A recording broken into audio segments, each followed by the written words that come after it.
আইন শাস্ত্রে সুন্নাহর যে অবস্থানটা রয়েছে সেই অবস্থান সম্পর্কে এত শক্তিশালীভাবে আলোচনা করেছেন, সাধারণ মানুষ যদি এই বইটি খুব ভালোভাবে আত্মস্থ করে ইসলামী আইন সম্পর্কে একটা স্বচ্ছতা তৈরি হবে। ইসলামী আইন প্রণয়ন করতে গিয়ে উলামায়ে কেরাম, ইমাম এবং মুজতাহিদগণ যে অকল্পনীয়, অচিন্তনীয় এবং যুগান্তকারী মেহনত, পরিশ্রম করেছেন, সংগ্রাম করেছেন, সে সম্পর্কে তার একটা ধারণা হবে। মধ্যযুগীয় একজন বিখ্যাত পাদ্রী ছিলেন রেমুল্লুল নামে। তার আত্মজীবনীতে তিনি বারবার বলেছেন, আমরা খ্রিস্টানরা শুধুমাত্র এই কারণেই ইসলাম সম্পর্কে পড়াশোনা করছি, কোরআন সম্পর্কে জানছি, কিভাবে তাদেরকে খ্রিস্টান বানানো যায়। সাইদ যে বইটা লিখেছেন ওরিয়েন্টালিজম, যে বিখ্যাত বইটা, সেখানেও তিনি বারবার জোর দিয়ে বলেছেন যে ইসলামকে কিভাবে মিসরিপ্রেজেন্ট করা হয়েছে ওয়েস্টে, এইটা দেখানোই হচ্ছে আমার উদ্দেশ্য। ওরিয়েন্টালিজমকে কেন্দ্র করে যে সমস্ত পারিপার্শ্বিক প্রভাবগুলো মানুষের মধ্যে তৈরি হয়েছে ওয়েস্টে এবং ইস্টে, সেগুলোকে তিনি ডিকোড করার চেষ্টা করেছেন। 18 শতকের আগ পর্যন্ত ইসলামের কাছ থেকে নেওয়ার একটা মানসিকতা ছিল। 18 শতকের পর থেকে আমরা দেখি তারা একটু অ্যাক্টিভ হয়ে উঠছেন, আত্মবিশ্বাস জাগ্রত হয়েছে যে আমরা এখন মুসলমানদের বিরুদ্ধে অ্যাক্টিভলি কাজ করতে পারবো। এরপরের কাজগুলোতে ইসলাম নিয়ে তারা মূলত খুব বেশি পক্ষপাতমূলক আচরণ করেছেন। প্রাচ্যবিদ্যা কেবলমাত্র ইসলাম কেন্দ্রিক একটা বিদ্যা হয়ে দাঁড়িয়েছে। প্রাচ্যের যে বিশাল বড় ক্যানভাস, সেই ক্যানভাস থেকে বের হয়ে এসে সংকীর্ণ একটা জায়গার মধ্যে আবদ্ধ হয়ে রয়েছে। হাজার হাজার পুস্তক শুধুমাত্র লেখা হয়েছে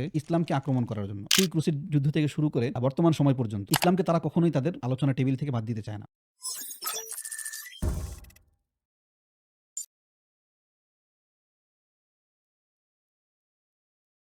সালাম আলাইকুম সবাইকে, স্বাগতম দ্য মুসলিমাইজ পডকাস্টে। আজকে আমরা আরেকটি পডকাস্ট নিয়ে এসেছি। আমরা আজকের পডকাস্টে কথা বলবো প্রাচ্যবিদ্যা বিষয়ে। সম্প্রতি একটি বইয়ের অনুবাদ হয়েছে সমকালীন থেকে, ইসলামের বিধান প্রণয়নে সুন্নাহের অবস্থান, প্রাচ্যবিদ্যার খণ্ডনে বিখ্যাত একটা বই, ডক্টর মুস্তফা আসিফের। বইটির অনুবাদ করেছেন কামরুল হাসান নকিব ভাই। নকিব ভাই আমাদের সাথে আছেন। ভাই, আপনাকে স্বাগতম। সালাম আলাইকুম।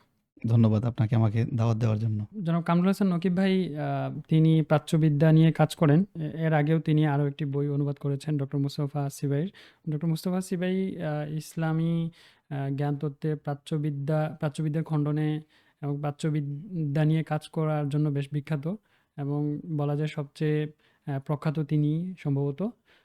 আমার হাতে আছে বইটি, আপনারা দেখতে পারতেছেন এই বইটি সমকালীন প্রকাশন থেকে এসেছে। আপনারা চাইলে কিনে নিতে পারেন। ভাই, আপনি যদি বইটা সম্পর্কে একটু বলতেন। আসসালামু আলাইকুম। প্রাচ্যবিদ্যা বিষয়ে যে সমস্ত বইগুলোকে পশ্চিমা একাডেমিয়াতেও অনেক প্রশংসা করা হয়েছে, তার মধ্যে এই বইটি খুবই উল্লেখযোগ্য। তো এই বইটিতে ডক্টর মুস্তফা সেবাই প্রাচ্যবিদ্যার যুক্তিগুলোকে ধরে ধরে খণ্ডন করেছেন। এই বইটি লেখার একটি প্রেক্ষাপট ডক্টর মুস্তফা সেবাই তার বইতে উল্লেখ করেছেন। বিভিন্ন সময় বিভিন্ন ঘটনার সম্মুখীন তিনি হয়েছেন, যেখানে যে সমস্ত ঘটনাগুলো মূলত তাকে উৎসাহিত করেছে এই বিষয়ে বিস্তারিত লেখার জন্য। পরবর্তীতে তিনি সিদ্ধান্ত নেন এই বিষয়ে তিনি তার ডক্টরেট যে থিসিসটা রয়েছে, সেই থিসিসটা এই বিষয়ে তিনি সম্পন্ন করবেন। এবং আল্লাহ তাআলার রহমতে তিনি এমন একটি থিসিস রচনা করেন, যেই থিসিসটি পরবর্তী সময়ে প্রাচ্যবিদ্যার সবচেয়ে বড় সমালোচনামূলক সাহিত্য হিসেবে সারা পৃথিবীর মানুষের কাছে গৃহীত হয়। তো এই বইটিতে তার সময়কার ডক্টর মুস্তফা সেবাইর সময়কার যে সমস্ত বড় বড় প্রাচ্যবিদ ছিলেন, এবং আরবে যেই সমস্ত বড় বড় প্রাচ্যবিদকে কোট করা হতো, উদ্ধৃত করা হতো, সেই সমস্ত প্রাচ্যবিদদের যে জ্ঞানতাত্ত্বিক ফেনোমেনাটা আরবে প্রতিষ্ঠিত ছিল, সেগুলোকে তিনি প্রধান ফোকাসে রেখেছেন এবং সেগুলোর সমালোচনা খুব শক্তিশালীভাবে করেছেন। এছাড়াও তিনি মুতাজিলাদের সম্পর্কে বিস্তারিত আলোচনা করেছেন। কারণ এখানে যে সমস্ত আলোচনাগুলো প্রাচ্যবিদরা নিয়ে এসেছেন, সেই সমস্ত আলোচনাগুলোর শিকড় মুতাজিলাদের সেই সমস্ত তাত্ত্বিক অবকাঠামোর মধ্যে ছিল। সে কারণে তিনি প্রাসঙ্গিকভাবে খুব শক্তিশালীভাবেই মুতাজিলাদের আলোচনাকে এখানে উঠিয়ে এনেছেন। পাশাপাশি জ্ঞানতাত্ত্বিকভাবে সুন্নাহর যে ভূমিকাটা রয়েছে, সুন্নাহর ভূমিকা, ইসলামী আইন শাস্ত্রে সুন্নাহর যে অবস্থানটা রয়েছে, সেই অবস্থান সম্পর্কে এত শক্তিশালীভাবে আলোচনা করেছেন, একজন সাধারণ মানুষ যদি এই বইটি খুব ভালোভাবে আত্মস্থ করে কিংবা ফার্স্ট টু লাস্ট যদি পড়ে, তাহলে তার ভিতরে ইসলামী আইন সম্পর্কে একটা স্বচ্ছতা তৈরি হবে। পাশাপাশি তার মধ্যে যেই একটা অকল্পনীয় পরিবর্তন আসবে, সেটা হচ্ছে যে ইসলামী আইন প্রণয়ন করতে গিয়ে উলামায়ে কেরাম, ইমাম এবং মুজতাহিদগণ যে অকল্পনীয়, অচিন্তনীয় এবং আহ, যুগান্তকারী মেহনত পরিশ্রম করেছেন, সংগ্রাম করেছেন, সে সম্পর্কে তার একটা ধারণা হবে। এবং ইসলাম সম্পর্কে যত কুৎসা পশ্চিমে এবং পশ্চিমের বাহিরে ছড়ানো হয়েছে সেগুলো সম্পর্কে তার ভালো একটা ধারণা হবে যে আসলে এই সমস্ত কুৎসাগুলোর কোনো ভিত্তি নেই। এই হচ্ছে মোটামুটি ডক্টর মুস্তফা সিবাহীর বইটির একটি মানে সার সংক্ষিপ্ত আলোচনা। ধন্যবাদ আপনাকে। আ এমনিতে আমরা তো বইটা নিয়ে আলোচনা করব বা প্রাচ্যবিদ্যা এই বিষয়টা নিয়ে আমরা আরো ইন ডেপথ আলোচনা করব সামনে। আপনি যদি সংক্ষেপে দর্শকদের উদ্দেশ্যে প্রাচ্যবিদ্যা আসলে কি? প্রাচ্য এটা নিয়ে একটু যদি বলতেন এবং ইসলামের সাথে প্রাচ্যবিদ্যার সম্পর্কটা আসলে কোন জায়গায়? আ আমরা কেন প্রাচ্যবিদ্যা নিয়ে আসলে কনসার্নড? ঠিক আছে? এই বিষয়টা যদি আপনি একটু ফুটিয়ে তুলতেন। সংক্ষেপে প্রাচ্যবিদ্যার আলোচনা কথা বা প্রাচ্যবিদ্যার সম্পর্কে আলোচনা করতে গেলে প্রথমেই যে নামটা সবচেয়ে জনপ্রিয় সেটা হচ্ছে এডওয়ার্ড সাইদ। তো এডওয়ার্ড সাইদ সর্বপ্রথম এই ওরিয়েন্টালিজম বা এই প্রাচ্যবিদ্যা বিষয়টাকে সারা পৃথিবীব্যাপী জনপ্রিয় করে তোলেন। তো এডওয়ার্ড সাইদের যে রচনার যে ধরন, সেটার সাথে মুসলিম বিশ্বে যেই ধরনের ওরিয়েন্টালিজমকে ক্রিটিক করে যে সমস্ত সাহিত্যগুলো রচনা হয়েছে সেগুলোর একটা মৌলিক পার্থক্য আছে। এবং এই মৌলিক পার্থক্যটা আমাদেরকে প্রাচ্যবিদ্যার খুব গভীরভাবে বুঝতে মানে সহায়ক হবে। প্রাচ্যবিদ্যা আসলে জিনিসটা কী, এটা আমাদেরকে বুঝতে সহায়ক হবে। তো সাইদ যেই প্রাচ্যবিদ্যাকে দেখিয়েছেন সেই প্রাচ্যবিদ্যা মূলত প্রধানত দর্শনতাত্ত্বিক। অর্থাৎ এখানে ইসলামের বিষয়-আশয় খুব খুঁটিনাটি দেখানো হয়েছে এরকম না। ইসলামের তাত্ত্বিক সমালোচনাগুলো জবাব দেওয়া হয়েছে এরকম না। বা ধরেন হাদিসের বিভিন্ন তাত্ত্বিক সমালোচনা জবাব দেওয়া হয়েছে এরকম না। কোরআনের কোনো তাত্ত্বিক সমালোচনা জবাব দেওয়া হয়নি। সাইদ যেটা করেছেন, ওরিয়েন্টালিজমকে কেন্দ্র করে যে সমস্ত পারিপার্শ্বিক প্রভাবগুলো মানুষের মধ্যে তৈরি হয়েছে ওয়েস্টে এবং ইস্টে কিংবা সারা পৃথিবীতে, সেগুলোকে তিনি ডিকোড করার চেষ্টা করেছেন বা মানে দর্শনতাত্ত্বিক জায়গাগুলোতে তিনি আলোচনা করার চেষ্টা করেছেন। জ্ঞানতাত্ত্বিক যে জুলুমটা প্রাচ্যবিদ্যার দ্বারা হয়েছে সেগুলোকে তিনি তেমন একটা সুবিচার করতে পারেননি। কিন্তু মানে সাইদ যদি এটা করতেন তার আলোচনার জনপ্রিয়তা লাভ করতে পারত না। কারণ তখন সাইদের আলোচনাগুলো এরকম হয়ে যেত যে সাইদ কেমন যেন ইসলামের হয়ে কথা বলছেন। কিন্তু যখন প্রাচ্যবিদ্যা থেকে যে সমস্ত কুপ্রভাবগুলো, যে সমস্ত বাজে জিনিসগুলো সমাজের মধ্যে বিস্তার করছে, যেমন ধরেন ইসলামোফোবিয়া, প্রাচ্যবিদ্যার মাধ্যমে যে ইসলামোফোবিয়া বা মিডিয়াতে ইসলামের বিরুদ্ধে যে একটা কনসেন্ট তৈরি করার যে একটা প্রবণতা বা সারা পৃথিবীতে মুসলিমদেরকে ভিলেন হিসেবে দেখানোর যে প্রবণতা, এখনকার রিসেন্টলি সময়ে যে ওয়ার অন টেরর, এগুলা সব একই সূত্রে গাঁথা। তো এগুলোকে আমরা খুব সহজেই রিলেট করতে পারি, আমাদের সমাজের মানুষ খুব সহজে রিলেট করতে পারে। সে কারণে তাদের কাছে এটা খুব প্রাসঙ্গিক মনে হয়েছে। তো কিন্তু মুসলিম যারা প্রাচ্যবিদ্যার সমালোচনা করেছেন তারা দেখিয়েছেন আরও খুঁটিনাটি, আরও সূক্ষ্ম বিষয়কে তারা সামনে নিয়ে এসেছেন।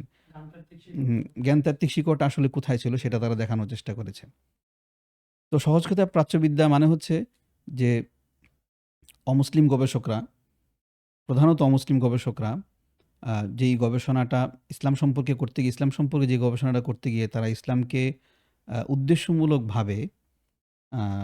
উদ্দেশ্যমূলকভাবে বলার কারণ আছে। কারণ যারা এই ইতিবাচকভাবে ইসলামকে উপস্থাপন করেছেন এরকম অনেক প্রাচ্যতাত্ত্বিক রয়েছেন। তো তাদেরকে এই প্রাচ্যবিদ্যা থেকে একটু আলাদা রাখার প্রয়োজনীয়তা আছে। তো যারা নেতিবাচকভাবে ইসলামকে উপস্থাপন করেছেন এবং ইচ্ছাকৃতভাবে করেছেন তাদের এই চর্চাকে আমরা প্রাচ্যবিদ্যামূলক বা প্রাচ্যতাত্ত্বিক হিসেবে তাদেরকে আমরা বলতে পারি। এমনিতে তো প্রাচ্যবিদ্যা বোঝা যায় যে আপনার হচ্ছে প্রাচ্য সম্পর্কিত যে কোনো গবেষণা, যে কোনো স্টাডিকেই আমরা হচ্ছে প্রাচ্যবিদ্যা বলি আর কি। কিন্তু আমরা দেখতেছি যে মানে আমরা যখন প্রাচ্যবিদ্যা খণ্ডন করতেছি ইসলামের জায়গা থেকে, তখন কিন্তু মানে শুধু ইসলামকে খণ্ডন করার বিষয়টা চলে আসতেছে আর কি। এই বিষয়টা আপনি যদি একটু বলেন। প্রাচ্যবিদ্যার যে এটা ইসলাম কেন্দ্রিকতা যে বিষয়টা, এটা যদি আমরা বুঝতে পারি তাহলে প্রাচ্যবিদ্যা আসলে কেন উৎপত্তি হয়েছিল এবং প্রাচ্যকে নিয়ে পশ্চিমের যে চিন্তাভাবনা এটা কেন তৈরি হয়েছিল এটা আমরা বুঝতে পারব। এবং প্রাচ্যবিদ্যার মূল চরিত্র নিহিত আছে এই ইসলাম কেন্দ্রিকতার মধ্যেই।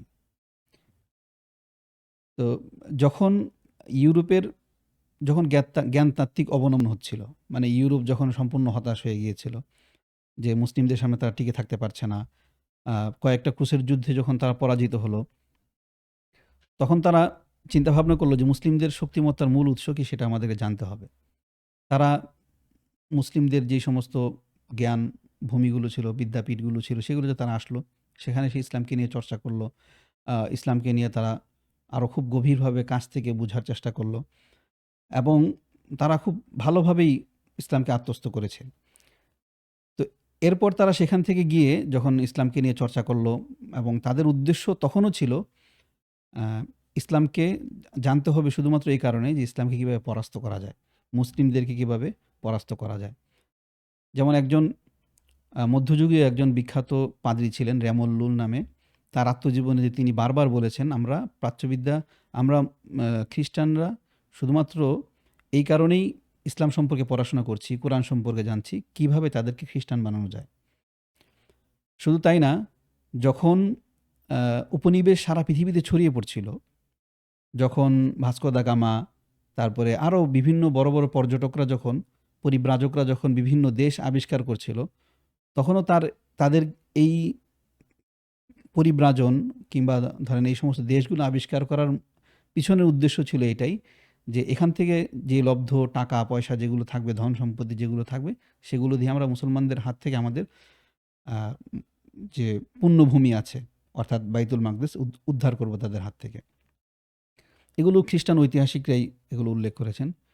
Historians history of the world একটা বই আছে বিখ্যাত, খুব বড় মাপের, প্রায় 21 খণ্ড 22 খণ্ডের মতো। তো ওগুলোর মধ্যে খুদ খ্রিস্টানরা এই সমস্ত বিষয়গুলো অ্যাকনোলেজ করেছেন, তারা এগুলো স্বীকার করেছেন যে ওই সময়েও তাদের উদ্দেশ্য এটা ছিল। তো এখান থেকে আমরা 18 শতকের আগ পর্যন্ত তারা মূলত ছিল প্যাসিভ, একটা তাদের মধ্যে একটা মানসিকতা ছিল, ইসলামের কাছ থেকে নেওয়ার একটা মানসিকতা ছিল। 18 শতকের পর থেকে আমরা দেখি তারা একটু অ্যাক্টিভ হয়ে উঠছেন, তাদের চিন্তাভাবনাগুলো এবং তারা ইসলামকে নিয়ে যেই, এবং এটার কারণও আছে, কিছু জিওপলিটিক্যাল ব্যাপার স্যাপার আছে এবং তারা আস্তে আস্তে ক্ষমতায়িত হচ্ছেন। তো এখান থেকে তাদের একটা আলাদা একটা আত্মবিশ্বাস জাগ্রত হয়েছে যে আমরা এখন মুসলমানদের বিরুদ্ধে অ্যাক্টিভলি কাজ করতে পারবো। এরপরের কাজগুলোতে ইসলাম নিয়ে তারা মূলত খুব বেশি পক্ষপাতমূলক আচরণ করেছেন, অর্থাৎ ইসলামের বিরুদ্ধে তারা উঠে পড়ে লেগে পড়ার মতো অবস্থা। তো এইখানে এসে তাদের মধ্যে দেখা যায় যে তারা ইসলামকে উদ্দেশ্যমূলকভাবে, উদ্দেশ্যপ্রণোদিতভাবে ইসলামের বিভিন্ন জিনিস বিকৃত করে ইউরোপের মানুষের কাছে উপস্থাপন করে। তো ইউরোপের মানুষের কাছে উপস্থাপন করার এর কারণ ছিল এটাই যে আমরা সারা পৃথিবীতে, তখন তো মুসলিমরা ছিল তাদের প্রধান প্রতিপক্ষ, খ্রিস্টানদের প্রধান প্রতিপক্ষ, এবং এদের বিরুদ্ধে ক্রুসের যুদ্ধ হয়েছে। মাঝখানে বলেন এই ক্রুসের যুদ্ধও কিন্তু মূলত এই জায়গা থেকে হয়েছিল যে মুসলমানদের কীভাবে আটকানো যায়, এবং ওই ক্রুসের যুদ্ধের একটা ক্ষুদ্র না, অনেক শক্তিশালী একটা অংশ ছিল হলো এই ওরিয়েন্টালিজম বা এই প্রাচ্যবিদ্যা, ইসলাম কেন্দ্রিক পশ্চিমাদের যে চর্চাটা ছিল। তো তারপরে যুগে যুগে সময়ে সময়ে আমরা দেখতে পাই তাদের এই প্রাচ্যবিদ্যার মধ্যে বিভিন্ন রকমের ভেরিয়েশন আসে। তারা হাদিস নিয়ে গবেষণা করছেন, তারা কোরআন নিয়ে গবেষণা করছেন, এবং কেউ কেউ খুব ভালো ভালো গবেষণা করেছেন। দেখা গেছে এরকম যে পুরো জীবনটাই তারা কাটিয়ে দিয়েছেন ইসলাম নিয়ে গবেষণা করতে গিয়ে। টি.ডাব্লিউ. আর্নল্ড একজন আছেন। তো আর্নল্ড তো অনেক খুব নামকরা পরিচিত লোক। প্রাচ্যবিদের যে ২ টা ধারা দেখলাম, একটা হলো নেতিবাচক, একটা হলো ইতিবাচক আরকি। উনি কি কোন ধারায় পড়েন আসলে? আর্নল্ডের ওনার যে প্রিচিং অফ ইসলাম, এই প্রিচিং অফ ইসলামের মধ্যে উনি বেশ খুব ভালোভাবে ভালো কিছু আলোচনা করেছেন এবং ভালো কিছু কথা বলেছেন। কিন্তু উনি কোথাও এমন কথাবার্তাগুলো বলেছেন যেগুলো আসলেই ইসলামের মূল ভিত্তি পাটাতনের উপর আপত্তি তোলার মতো, আক্রমণ করার মতো। এগুলো নিয়ে মুসলিম যে বিভিন্ন গবেষক আছেন, মোহাম্মদ কুতুব তার প্রাচ্যবাদ নিয়ে যে একটা বই আছে আল মুস্তাশরিকুন ওয়াল ইসলাম, এই বইয়ের মধ্যে এগুলো নিয়ে আলোচনা করেছেন। আরও অনেকে এগুলো নিয়ে আলোচনা করেছেন। তো এই সমস্ত জায়গাতে আমরা তাদের যে ভালো কাজগুলো আছে সেগুলো আমরা গ্রহণ করতে পারি, খারাপ কাজগুলো আমরা বর্জন করতে পারি।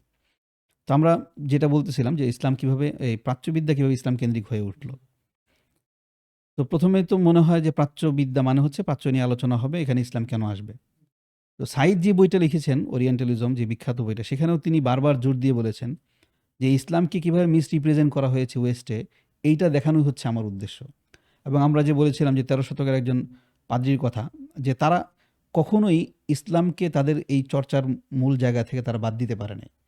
তাদের প্রাচ্য নিয়ে আগ্রহের মূল কেন্দ্রবিন্দুই ছিল ইসলাম। সেই ক্রুসেড যুদ্ধ থেকে শুরু করে বর্তমান সময় পর্যন্ত আমরা দেখতে পাই যে ইসলামকে তারা কখনোই তাদের আলোচনা টেবিল থেকে বাদ দিতে চায় না। এ কারণে দেখবেন আমরা দেখতে পাই যে বিশ্বের অন্যান্য ধর্মাবলম্বী লোকদের সাথে ওয়েস্টের একটা অলিখিত চুক্তি হয়ে গেছে, সন্ধি হয়ে গেছে।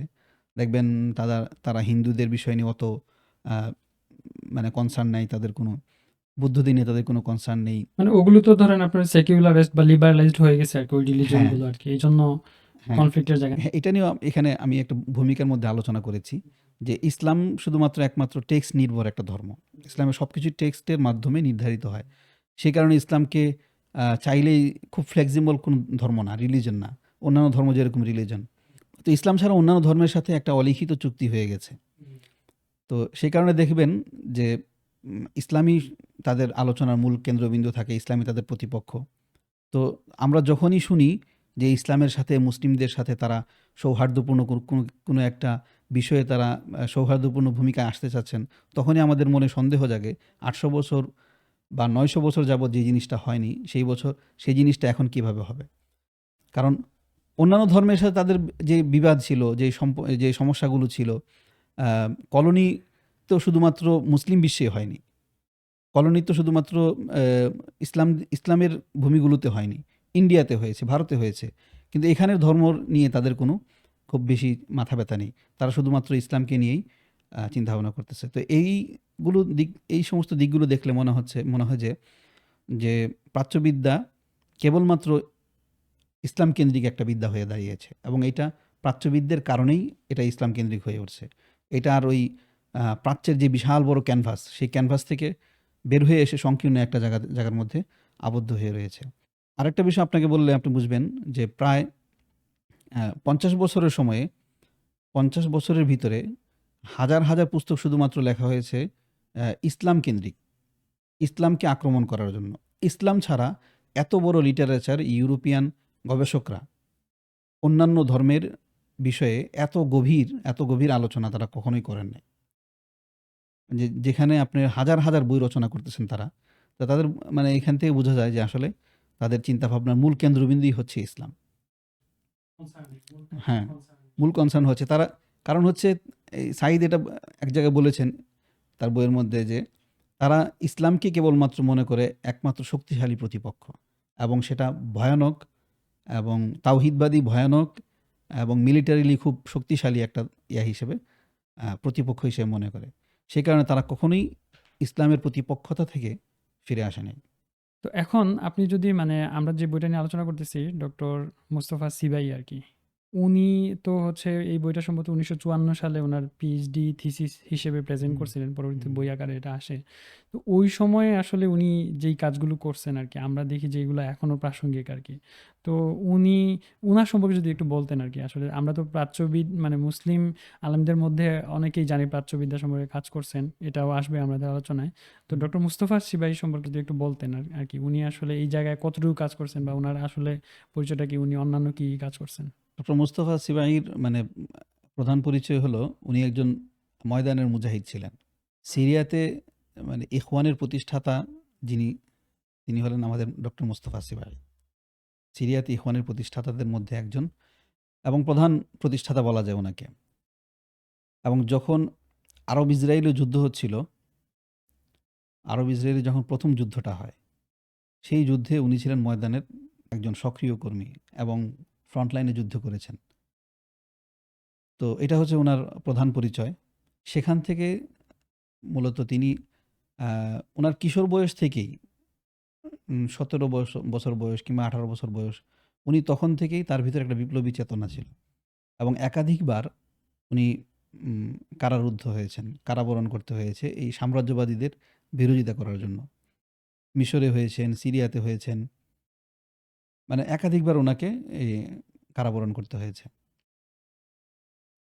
তো তারপরে তিনি আ যখন ভার্সিটি জীবনে আসলেন, ভার্সিটি জীবনে আসার পরে তিনি পশ্চিমা সাম্রাজ্যবাদীদের যে ইসলাম নিয়ে ভাবনা, সেটাকে খুব কাছ থেকে দেখার চেষ্টা করলেন। এবং দেখা যাচ্ছে যে আরব যারা শিক্ষক, ভার্সিটি শিক্ষক এবং বড়, বড় পদে যারা আছেন, তারাই সেই সমস্ত প্রাচ্যবিদদেরকে কোট করতেছেন এবং কোট করে এমন, এমন মারাত্মক কথাবার্তাগুলো বলতেছেন ইমাম জুহরি সম্পর্কে আ কটূক্তি করতেছেন, কিংবা দেখা যাচ্ছে যে ইসলামের মূল যে সমস্ত জায়গাগুলো আছে, তারা আ ইসলামী গবেষক, মুসলিম গবেষক এবং ইসলাম সম্পর্কে, শরিয়া সম্পর্কে তারা জানেন। কিন্তু তারা ওই ওয়েস্টের ওই সমস্ত গবেষকের গবেষণাগুলোকে অন্ধভাবে বিশ্বাস করে ইসলামের উপর আক্রমণ করতেছেন। এগুলো দেখার পরে তিনি মূলত এই কাজের প্রতি মনোনিবেশ করেন এবং তার প্রধান কাজ হচ্ছে এটাই। এছাড়াও তার আরও অন্যান্য কাজ রয়েছে, যেমন মিন রাওয়া ই হাজারাতিনা একটি বই আছে, যেটা বাংলা অনুবাদ হয়েছে। ৩টা ৪টা অনুবাদ হয়েছে। ইসলামিক ফাউন্ডেশন থেকে একটা অনুবাদ হয়েছে। ইসলামী সভ্যতার অনন্য দিকগুলোকে উনি সেখানে তুলে ধরার চেষ্টা করেছেন। তারপরে তার আরেকটা বই আছে আল ইস্তেশরাক ওয়াল মুস্তাশরিকুন মা আলাহুম ওয়া মা আলাইহিম। ওরিয়েন্টালিজমের নারী নক্ষত্র কিংবা ওরিয়েন্টালিজমের প্রথম পার্ট নামে আমি যেটা অনুবাদ করেছি। এছাড়াও আরও অনেক গুরুত্বপূর্ণ বই তিনি লিখেছেন। আরেকটা বই আছে নেজামুস সিলমি ওয়াল হারবি ফিল ইসলাম। ইসলামে যুদ্ধ এবং শান্তির বিধান। এ বিষয়ে ওনার একটা বই আছে। আরেকটা গুরুত্বপূর্ণ ওনার খুব চমৎকার একটা বই আছে সিরাত সম্পর্কে। তো এই বইটাও খুব চমৎকার, এটাও অনুবাদ হয়েছে। সিরাতের প্রতিটা ঘটনায় কি, কি শিক্ষা পাওয়া যায়? যেমন কাবা নির্মাণের ঘটনায় কি শিক্ষা পাওয়া যায়? রসুল যখন কাবা নির্মাণের জন্য যখন আ ওনার অল্প বয়সী সময়ে সেখানে যখন কাবা নির্মাণের জন্য ওনাকে ডাকা হলো, সেখান থেকে আমরা কি শিক্ষা নিতে পারি? মানে সিরাতের প্রতিটা পড়াতে পড়ে কি, কি শিক্ষা লুকায়িত আছে, সেগুলোকে খুব সুন্দরভাবে, খুবই প্রাঞ্জলভাবে সেখানে উপস্থাপন করেছেন। এবং এইটা উনার খুব গুরুত্বপূর্ণ একটা কাজ। এটার অনুবাদ হয়েছে। এটার মনে হয় ২ টা বই, ২ টা প্রকাশনী অনুবাদ করেছে এটা। এই হচ্ছে মোটামুটি উনার কাজের একটা পরিচয়। আচ্ছা, এমনিতে প্রাচ্যবিদের খণ্ডনে যেই মুসলিম আলেমরা আ আ গবেষকরা করছেন, কাজ করছেন, তাদের মধ্যে ডক্টর মুস্তাফা সিবাইর অবস্থানটা কিরকম? বা হচ্ছে এরকম মুসলিম গবেষক কারা, কারা আছেন আরকি? তাদের নাম যদি একটু বলতেন আপনি। মুসলিম গবেষকদের মধ্যে সিবাহির কাজটা সবচাইতে বেশি জনপ্রিয় এবং এটা যেহেতু আমরা শুরুতেই বলেছি যে ওয়েস্টের একাডেমিয়াতে আ এই বইটা নিয়ে প্রচুর প্রশংসা আছে এবং ওয়েস্টার্ন যারা গবেষক আছে তারাও এটার প্রশংসা করেছেন। এছাড়াও আমাদের উপমহাদেশে অনেক বড়, বড় আলেমরাও প্রাচ্যবিদ্যা নিয়ে কাজ করেছেন উর্দু ভাষায়। তো যেমন আ সুলাইমান নদভী রহিমাহুল্লাহ ১৯০৫ এর দিকে উনি ওরিয়েন্টালিস্টদের বিপক্ষে খুব চমৎকারভাবে লিখতেছিলেন তখন। এবং এই প্রবন্ধগুলো সংকলিত হয়েছে, অনুবাদের কাজও চলমান আছে। আর শিবলি নোমানী রহিমাহুল্লাহ কিছু কাজ করেছেন। অল্প কয়েকটা প্রবন্ধ লিখেছিলেন। তারপরে আবুল হাসান আলী নদভী রহিমাহুল্লাহ কাজ করেছেন। উম আরবে তো মোহাম্মদ এ মোহাম্মদ আল বাহি নামে একজন আছেন। এটা ইয়ারও আগে, সিবাই রহিমাহুল্লাহরও আগে উনি ১ম এ প্রাচ্যবিদ্যা নিয়ে কাজ করেন। তারপরে এখন পর্যন্ত আরও অনেক বড়, বড় গবেষক রয়েছেন যারা প্রাচ্যবিদ্যা নিয়ে কাজ করেছেন।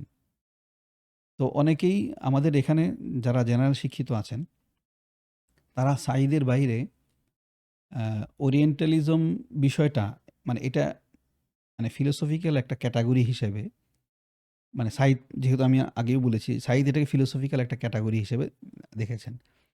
সেই হিসেবে মনে করা হয় যে সাঈদ ছাড়া হয়তো ওরিয়েন্টালিজম নিয়ে কেউ আলোচনা করে নাই। কিন্তু এই ধরেন সিবাই রহিমাহুল্লাহর কাজগুলো, তারপরে আমাদের দেওবন্দি বা এই উপমহাদেশের বড়, বড় আলেমদের কাজগুলো আমাদের সামনে যদি আগে থাকতো, তাহলে আমাদের জেনারেল শিক্ষিত ভাই যারা আছেন তাদের কাছে এই জিনিসটা আ মনে হতো যে এটা খুবই সাধারণ একটি ঘটনা, এই সাঈদের কাজটা। কারণ সাঈদের কাজের ভূমি, যে পটভূমি, সেটা নির্মাণ করেছে আলেম ওলামারা। আলেম ওলামা নির্মাণ করে দিয়েছেন, সেটার উপর উনি তত্ত্বায়ন করে সেটাকে একটা ফিলোসফিক্যাল ক্যাটাগরি হিসেবে তিনি সেটা হাজির করতে পেরেছেন আর কি। আচ্ছা, তো আমরা এই বইটাতে যদি বইটা যদি ফিরে আসি, আপনি বইটাতে কি আছে? বইটার একটু যদি বলেন সংক্ষেপে আরকি। এই বইটার মধ্যে উলুমে হাদিসের খুব মানে টেকনিক্যাল টার্মগুলো ধরে ধরে আলোচনা করা হয়েছে। কারণ প্রাচ্যবিদদের যে আপত্তিগুলো ছিল, এগুলো খুবই টেকনিক্যাল আপত্তি ছিল। সাধারণ মানুষের জন্য সেগুলোকে ধরা এবং বোঝা খুবই কঠিন। এমনকি অনেক শিক্ষিত মুসলিমরা পর্যন্ত তাদের এই সমস্ত চিন্তাভাবনা দ্বারা প্রভাবিত হয়েছিল।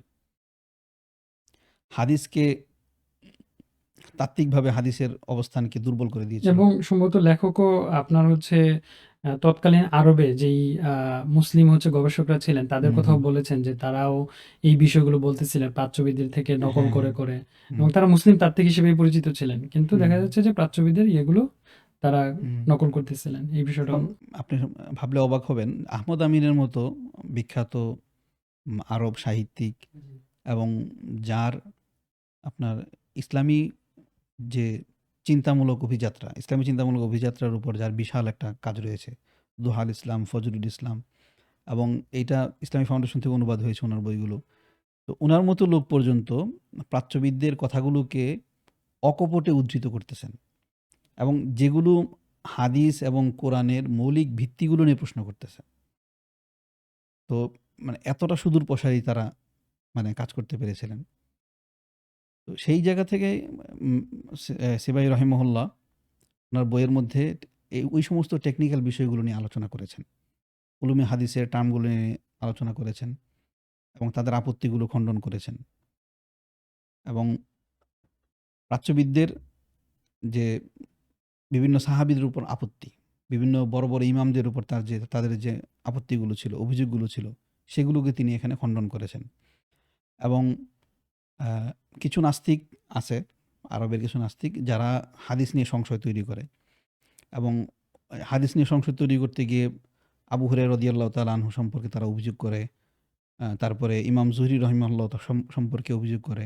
সেই সমস্ত অভিযোগগুলো তিনি এখানে খণ্ডন করেছেন। ইমাম আবু হানিফা রহিমাহুল্লাহ সম্পর্কে অভিযোগ করে। ইমাম আবু হানিফা রহিমাহুল্লাহ সম্পর্কে যে অভিযোগটা তারা করে যে ইমাম আবু হানিফা রহমতুল্লাহ আলাইহ হাদিস জানতেন না এবং সেটা ইবনে খালদুনের বরাতে বলে থাকে যে ১৭টি হাদিস তিনি জানতেন। তো এটা নিয়ে উনি অনেক দীর্ঘ আলোচনা করেছেন এবং এটাও দেখিয়েছেন সিবাই রহিমাহুল্লাহ যে ইমাম আবু হানিফা সম্পর্কে যে অভিযোগটা করা হয়, তিনি হাদিস কম জানতেন, সেই কারণে তিনি যুক্তির আশ্রয় নিতেন এবং আকল কিংবা বুদ্ধির আশ্রয় নিয়ে তিনি বিভিন্ন আ সমস্যার সমাধান করতেন। আমরা সামনে প্রাসঙ্গিক ক্রমে আসলে হয়তো আলোচনা করব, দেখাবো। ইমাম আবু হানিফা রহমাহুল্লাহর একটা উদাহরণ দেখাবো যে তিনি আসলে বুদ্ধির আশ্রয় নেন না কখনো। ১ম এ হাদিস দেখেন, কোরআন দেখেন, তারপরে তিনি সেখান থেকে একটা মাসলা বের করেন। এই ছিল আরকি মূলত একটা সামগ্রিক একটা ওভারভিউ আমাদের এই বইটা সম্পর্কে। তো আপনি যদি মানে আমরা তো এই বইটা তো মূলত প্রাচ্যবিদের খণ্ড নিয়ে প্রাচ্যবিদের যুক্তিগুলো তো এবং সুন্নাহ, এই বইটাতে সুন্নাহ কেন্দ্রিক যে প্রাচ্যবিদদের অভিযোগগুলো আছে, এগুলো খণ্ডন করা হয়েছে। তো আপনি একটু বলেন আমাদেরকে আসলে সুন্নাহ কেন্দ্রিক প্রাচ্যবিদদের প্রধান প্রধান অভিযোগগুলো কি কি? সুন্নাহ-কেন্দ্রিক প্রাচ্যবিদদের প্রধান অভিযোগ হলো যে, যেটা আমাদের এখনকার সময়ের যারা মুনকিরিনে হাদিস আছেন, তাদেরকে অনেকে কোরআনিস্ট বলে থাকেন। কিন্তু কোরআনিস্ট শব্দটা তাদের জন্য আসলে মানানসই না। তাদেরকে আসলে মুনকিরিনে হাদিস বা হাদিস বিদ্বেষী বলাটাই উত্তম মনে করি আমি। তো হাদিস সম্পর্কে তাদের প্রধান অভিযোগ হলো যে হাদিস মানে কোরআন থাকতে হাদিস কেন মানতে হবে? এবং এর পাশাপাশি তারা যে কথাটা বলে, প্রাচ্যবিদদের কথাটাও একই রকম, যে হাদিস তো পরবর্তী প্রজন্মের মানুষের বানানো একটা জিনিস। তাহলে এটা আমরা কেন অনুসরণ করব? আমরা কোরআন অনুসরণ করলেই হয়।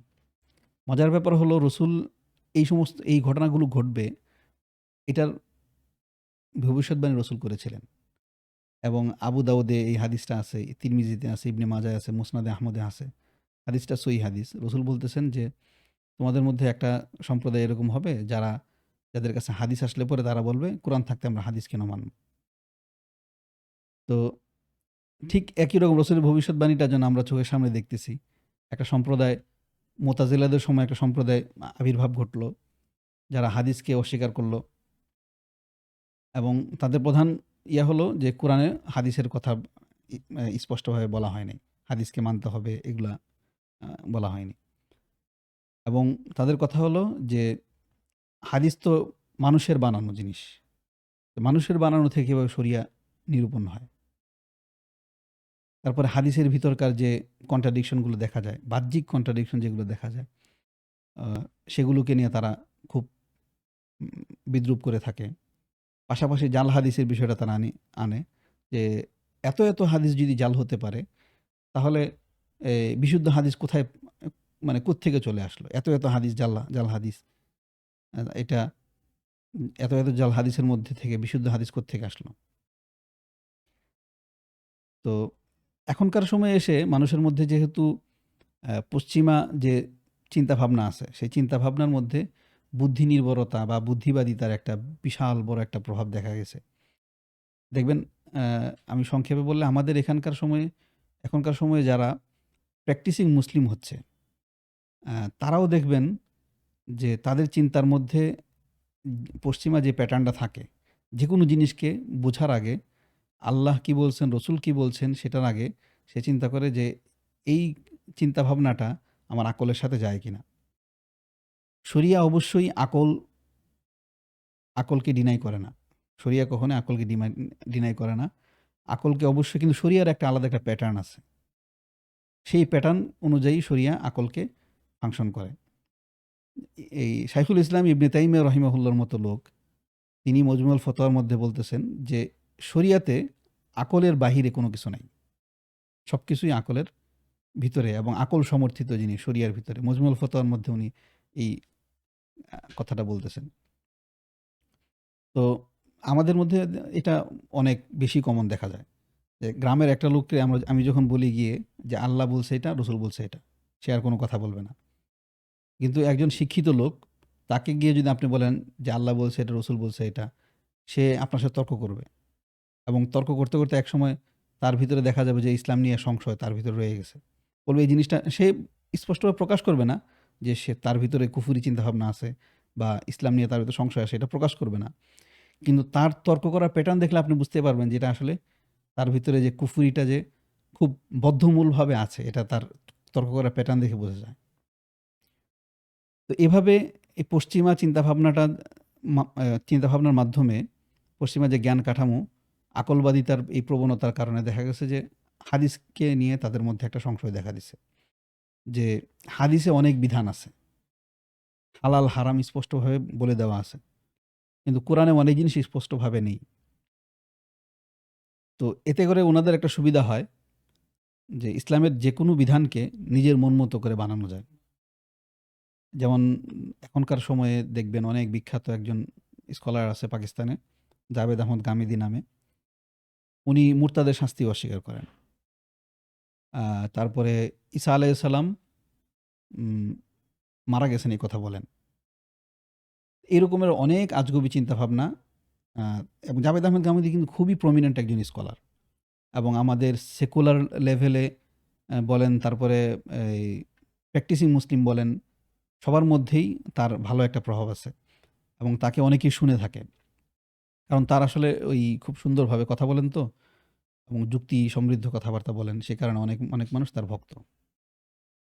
তো এগুলোর মূল কারণ হচ্ছে এটাই যে আকলকে প্রাধান্য দেওয়া এবং শরিয়াকে শরিয়ার মতো করে না বুঝার যে প্রবণতা, যেটা তুরাসি সিলসিলার মধ্যে সাহাবারা বুঝেছেন যেভাবে, তাবিরা যেভাবে বুঝেছেন, ইমামরা যেভাবে বুঝেছেন, সেভাবে না বুঝে নিজের মতো করে ইসলামকে বোঝার যে একটা প্রবণতা, সেখান থেকে এটা সৃষ্টি হয়েছে। এখন কিছু অভিযোগ নিয়ে আমরা একটু কথা বলি আর কি। যেমন তাদের ক্ষেত্রে দেখা যায় যে তারা অভিযোগ, একটা কমন প্যাটার্ন হলো যে তারা আবু হুরায়রা রাদিয়াল্লাহু তাআলা আনহুকে নিয়ে প্রশ্ন করে। তারপর হচ্ছে তারা সুন্নাহ প্রাথমিক দিকে সংরক্ষিত হয় নাই এটা বলে। তারপর হচ্ছে তারা ইমাম আয-যুহরিকে নিয়ে প্রশ্ন করে। তো এইগুলার কিছু কারণ আছে আরকি। আপনি যদি একটা করে বলেন, যেমন আপনার তারা কেন হচ্ছে মানে সুন্নাহ যে প্রাথমিক দিকে সংরক্ষিত হয় নাই, এই বিষয়টা আসলে সঠিক কিনা, আপনি এ ব্যাপারে কি বলবেন?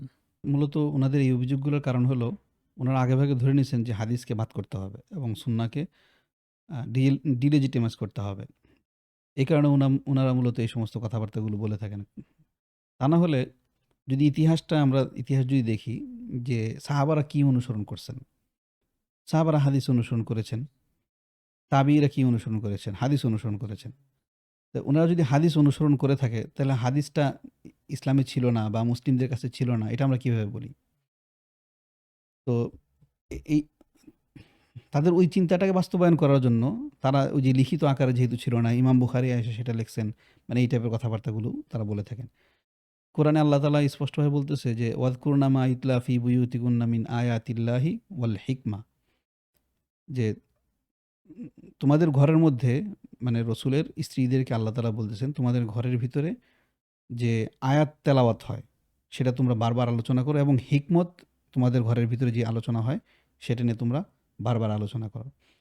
এখানে মানে আয়াত অর্থাৎ কোরআনের আয়াত, আয়াতিল্লাহ মানে কোরআনের আয়াত, আর হিকমত মানে হচ্ছে যে রসুলের হাদিস, রসুলের কথা, দুইটাকে আলাদাভাবে উল্লেখ করা হয়েছে। দুইটাকে যেহেতু আলাদাভাবে উল্লেখ করা হয়েছে তাতে বোঝা যাচ্ছে যে দুইটা আলাদা জিনিস। আল্লাহর আয়াত এবং হিকমত আলাদা জিনিস। এই দলিলটা দিয়ে ইমাম শাফি রহিমাহুল্লাহর সময়ও মানে এই টাইপের জিনিসগুলো মুতাজিলারা উত্থাপন করতেছিল। উনি এইভাবেই জবাব দিয়েছেন। তো এখানে এই হিকমত শব্দটা দিয়ে উনি বোঝাচ্ছেন যে কোরআন শরীফে স্পষ্টভাবে আল্লাহ তাআলা বলতেছেন যে হিকমতটা অর্থাৎ রসুলের যে কথা, কোরআনের যে ব্যাখ্যা, এটাকে আলাদাভাবে প্র্যাকটিস করতে হবে, আলাদাভাবে সেটাকে মেমোরাইজ করতে হবে এবং সেটাকে সংরক্ষণ করতে হবে। এবং সেটাই আমরা দেখি আয়েশা রাদিয়াল্লাহু তাআলা আনহা, মানে অর্থাৎ রসুলের স্ত্রীদের মধ্যে যে একজন তিনিও ছিলেন, এবং হাদিস বর্ণনাকারীদের মধ্যে তিনি একজন অগ্রগণ্য সাহাবিয়া, এবং রসুলের অন্যান্য স্ত্রীরাও হাদিস বর্ণনা করেছেন। ওই যে আল্লাহর যে আদেশটা ছিল আমরা দেখলাম যে ওয়াজকুরনা মা ইউতলা, হে ওই রসুলের স্ত্রীদের আদেশ দেওয়া হচ্ছে যে তোমরা আল্লাহর আয়াতের পাশাপাশি রসুলের হিকমতকেও তোমরা সংরক্ষণ করো, বারবার তেলাওয়াত করো, বারবার স্মরণ করো। তো সেটার প্রেক্ষিতে আমরা দেখতে পাই যে আয়েশা রাদিয়াল্লাহু তাআলা আনহা বিশাল বড় হাদিসের একজন মুহাদ্দিস হয়ে যাচ্ছেন। তারপরে আমরা দেখি যে সাহাবীদের মধ্যেও হাদিস সংরক্ষণের একটা বিশাল একটা প্রবণতা আমরা দেখতে পাই। তো এর প্রেক্ষিতে এখন যারা তাবী ছিলেন তারাও হাদিস সংরক্ষণ করেছেন, হাদিসের চর্চা করেছেন। তো প্রাচ্যবিদ্যার যে সংশয়টা ছিল, তারা তো ইতিহাস জানে। ইতিহাস জানার কারণে দেখা যাচ্ছে তারা মানুষদের জেহনকে ডাইভার্ট করার জন্য কিছু জিনিস এড়িয়ে যায়, এবং কিছু জিনিস এড়িয়ে গিয়ে তারা সরাসরি ২ শতকের দিকে চলে আসে, যে ২ শতকে এসে হাদিস সংরক্ষণ হয়েছে। এর আগের ইতিহাসটা তারা মানুষের কাছে বলার চেষ্টা করে না, এবং ওই ইতিহাসকে তারা প্রশ্নবিদ্ধ করে। ওই ২০০ বছরের ইতিহাসে তারা প্রশ্নবিদ্ধ করে যে ইমাম জুহরি হাদিস বানাইতেন উমাইয়াদের জন্য। আবু হুরায়রা রাদিয়াল্লাহু তাআলা আনহুকে সাহাবীরা বলছেন তোমার এই হাদিস হয় না, তোমার এই হাদিস বাতিল, তোমার এই হাদিস গ্রহণযোগ্য না। তো সেই হিসেবে আপনি কিভাবে বলেন যে আমাদের হাদিস প্রমাণ? যে বিষয়টায় আমরা ছিলাম আরকি, যে আপনার হচ্ছে তারা অভিযোগ করে যে হাদিস প্রাথমিক দিকে সংগৃহীত হয়েছে। কিন্তু আমরা যদি দেখি যে অনেক কিতাব আছে যেগুলো হাদিসের কিতাব আছে হুম, যেগুলো আপনার হচ্ছে প্রাথমিক দিকেই সংরক্ষিত, হ্যাঁ, এবং হ্যাঁ, এই কিতাবগুলোর নামও আছে। আপনি যদি নামগুলো হ্যাঁ। বলেন তাহলে আমরা দেখব যে আসলে এই অভিযোগটা খাটে না আরকি। যেমন ধরেন সহিফায়ে হাম্মাম ইবনে মুনাব্বি। সহিফায়ে হাম্মাম ইবনে মুনাব্বি আবু হুরায়রা রাদিয়াল্লাহু তাআলা আনহুর দর্সে বসে লেখা কিতাব, এবং সবচাইতে প্রাচীন পান্ডুলিপি হিসেবে ধরা হয়। তারপরে ইমাম জুহরিরও লিখিত পান্ডুলিপি আছে। তার পরবর্তীতে আরও অনেক ছোটখাটো ইমাম বুখারীর আগে অনেক বড়, বড় মানে হাদিসের অনেক কিতাব লিপিবদ্ধ হয়েছে। এই এগুলো তো আপনার হচ্ছে মানে সাহাবীরা জীবিত থাকতে বা নবী করিম সাল্লাল্লাহু আলাইহি সাল্লামের সময়ই। হ্যাঁ, হ্যাঁ, হ্যাঁ। যেমন যেমন ধরেন একটা ইয়ে দেই, রসুল যে লিখিত আকারে যে সমস্ত ফরমানগুলো বিভিন্ন মানুষের কাছে পাঠিয়েছেন, তো সেগুলো কি হাদিস ছিল না? জি, অবশ্যই। মানে সেগুলো তো লিখিত ফরমান ছিল। তো লিখিত ফরমানগুলো কি হাদিসের মর্যাদাভুক্ত না? সেগুলো তো মর্যাদাভুক্ত। যেমন বিভিন্ন আ যেমন ১২ জন শাসকের কাছে, ভিন দেশের শাসকের কাছে রসুল চিঠি পাঠিয়েছেন ইসলামের দাওয়াতের জন্য। তো ওগুলোও তো হাদিস। সেখান থেকেও তো আমরা আ করতে পারি, শিক্ষা নিতে পারি, এবং সেখান থেকে আমরা আইন সংরক্ষণ করতে পারি। তো এগুলো তো মানে খুব কংক্রিট একটা প্রমাণ যে সুন্নাহর একটা সুবুত ছিল, সুন্নাহর একটা প্রমাণ ছিল, সুন্নাহর অস্তিত্ব ছিল। তো ইমামদের উপরে এই আক্রমণের সিলসিলা দেখা গেছে যে ইমাম জুহরি এই আবু হুরায়রা রাদিয়াল্লাহু তাআলা আনহুর প্রধান আক্রমণের শিকার হন ওনাদের কাছে। আমি যতটুকু দেখেছি আরকি উনাদের আক্রমণগুলোর পিছনে কাকে আক্রমণ করবেন, হুম। এটার পিছনে একটা সুনির্দিষ্ট লক্ষ্য থাকে আরকি। হ্যাঁ, হ্যাঁ, হ্যাঁ। যেমন ইমাম জুহরিকে আক্রমণ করার পিছনে কারণ হলো সম্ভবত যে সাহাবীদের থেকে তাবিঈদের কাছে যেই হাদিসগুলো আসছে সম্ভবত তিনি সবার শিক্ষক ছিলেন আরকি। তো হুম, তাকে হুম, যদি বিতর্কিত করে ফেলা যায়, হুম, হুম। তাইলে সম্ভবত হাদিসের চেইনটাকেই হ্যাঁ, হ্যাঁ, বাতিল করে দেয়া যায়। হুম। সম্ভবত এরকম কিছু কারণ আছে হ্যাঁ, আরকি। হ্যাঁ, হ্যাঁ। যে আবু হুরায়রা রাদিয়াল্লাহু তাআলা আনহুকে যদি আ তাকে তার জায়গাটা যদি তার পজিশনটা যদি প্রশ্নবিদ্ধ করা যায়, তাহলে হাদিসের যে একটা বিশাল একটা ভান্ডার আছে, সেই ভান্ডারকে বাতিল করে দেওয়া যাবে। সে কারণে মূলত আবু হুরায়রা রাদিয়াল্লাহু তাআলা আনহুকে তারা তাদের টার্গেটের শিকার করে। তারা প্রশ্নবিদ্ধ করে। ঠিক একইভাবে ইমাম জুহরি সহ ইমাম জুহরির উপর তারা অনেক বাজেভাবে আক্রমণ করেছে এবং তিনি উমাইয়াদের জন্য হাদিস বানিয়েছেন এরকম কথাবার্তা বলেছে। তো ইমাম আবু হুরায়রা রাদিয়াল্লাহু তাআলা আনহুর উপর আক্রমণের যে সমস্ত ঘটনাগুলো পাওয়া যায়, তারা বলে যে সাহাবীরা বলতেছে যে আবু হুরায়রা তোমার এই হাদিসটা হচ্ছে না। এক সাহাবী মানে আরেক সাহাবীর হাদিসকে যাচাই করতেন। এই যাচাইয়ের প্রবণতাটা ছিল। এখন এই যাচাইয়ের প্রবণতাটাকে তারা বলতেছে যে যাচাই কেন করবেন? যদি হাদিসের ভিত্তি থাকে, সুন্নাহর যদি একটা আইনি ভিত্তি থাকে, তাহলে এক সাহাবীর হাদিস তো আরেক সাহাবী যাচাই করার কোনো প্রয়োজন ছিল না। কিন্তু এইটা মূলত সাহাবী করতেন। এক সাহাবীর প্রতি আরেক সাহাবীর বিশ্বাস পূর্ণ মাত্রায় ছিল। এমন না যে এক সাহাবীর প্রতি আরেক সাহাবীর অনাস্থা ছিল। অনাস্থা ছিল না। মূলত ওনারা রসুলের হাদিসকে সুসংরক্ষিত করার জন্য এবং ওনাদের পূর্ণ মাত্রায় আ নিশ্চিত হওয়ার জন্য যে এটা রসুলের হাদিস কিনা, সেটার জন্য ওনারা মূলত এই বারবার জিজ্ঞাসা করতেন। এবং এক হাদিস এক সাহাবীর কাছ থেকে বর্ণিত হলেও আরেকজনের কাছে গিয়ে জিজ্ঞাসা করতেন যে এটা রসুলের হাদিস কিনা। এটা মূলত তাদের একটা যাচাই করার প্রক্রিয়া ছিল। এবং তারা চাচ্ছিলেন যে রসুলের নামে আ অন্য কোনো জিনিস হাদিস হিসেবে যেন সমাদৃত না হয়। এটা মূলত ছিল তাদের যাচাইয়ের একটা ধরন। কিন্তু এইটাকে ওনারা বানিয়ে নিয়েছেন ইসলামকে প্রশ্নবিদ্ধ করার একটা অস্ত্র হিসেবে। কিন্তু বাস্তবতা ছিল ভিন্ন। এবং একই ঘটনা সম্ভবত ওমর রাদিয়াল্লাহু তাআলা আনহুর সাথে আরেকজন সাহাবী আবু হ্যাঁ। মুসা আল আশআরি সম্ভবত হুম, হুম, উনার নাম। হুম। এই ঘটনাটা আছে আরকি যে হ্যাঁ, উনি জিজ্ঞাসা করছিলেন যে, "তুমি এটা হাদিস কই থেকে জানছো বা তুমি আসলেই এটা হাদিস কিনা?" এবং হ্যাঁ, একই হ্যাঁ। ঘটনাকে তারা প্রাচ্যবিদরা বানাইছে যে সাহাবীরা একজন আরেকজনকে হুম, হুম। সন্দেহ করতেন। এমনকি আয়েশা রাদিয়াল্লাহু তাআলা আনহার সাথে এরকম ঘটছে যে দেখা গেছে যে কোনো ঘটনা এরকম আছে যে আয়েশা রাদিয়াল্লাহু তাআলা আনহুর কথাটা এ প্রমাণিত হিসেবে সাব্যস্ত হইছে। আবার আবু হুরায়রা রাদিয়াল্লাহু তাআলা আনহুর কথাটা প্রমাণিত হিসেবে সাব্যস্ত হইছে। এবং আ আবু হুরায়রা রাদিয়াল্লাহু তাআলা আনহু বলতেন, উনাকে জিজ্ঞাসা করা হয়েছিল যে, "তুমি" মানে সাহাবীরা অনেক সময় অবাক হয়ে যেতেন। "তুমি এত হাদিস কোত্থেকে পাইলে? আমরা তো এগুলো শুনি নাই।" তো উনি বারবার এটা অনেকবার উনি অনেক সাহাবীকে এই জবাবটা দিয়েছেন যে, "দেখো তোমরা" আ আনসারদের কাজে ব্যস্ত ছিল। মুহাজিরদের কাজে ব্যস্ত ছিল। এবং সাহাবীরা এত ব্যস্ত ছিল বিভিন্ন কাজের জন্য রাষ্ট্রীয় বা ইত্যাদি জিহাদ, তারপর রাষ্ট্রীয় বিভিন্ন কাজের জন্য উনারা দেশের বাহিরে যেতেন, দেশের ভিতরে বিভিন্ন রকম ব্যস্ততা ছিল। আবু হুরায়রা রাদিয়াল্লাহু তাআলা আনহু এবং আরো কয়েকজন সাহাবীরা রসুলের দরবারে পড়ে থাকতেন সবসময়। এখন যেহেতু রসুলের সাথে তারা বেশি সময় স্টে করতেন, সে কারণে দেখা যেত যে তাদের হাদিসের সংখ্যাটা বেশি থাকতো, এটাই স্বাভাবিক ছিল। কারণ উনারা তো রাষ্ট্রীয় বিভিন্ন কাজে ব্যস্ত ছিলেন এবং সাংসারিক বিভিন্ন কাজ ছিল তাদের, ব্যবসা-বাণিজ্য করতেন। সে কারণে দেখা যায় তারা রসুলের সব হাদিস তারা পেতেন না। এবং সেটা আবু হুরায়রা রাদিয়াল্লাহু তাআলা আনহুর মতো লোকেরা সেটা জানতে পারতেন। কারণ উনারা সবসময়ই রসুলের সামনে বসে থাকতেন। সে কারণে সব হাদিস রসুলের কাছ থেকে তিনি শুনতেন এবং সেগুলো বর্ণনা করতেন।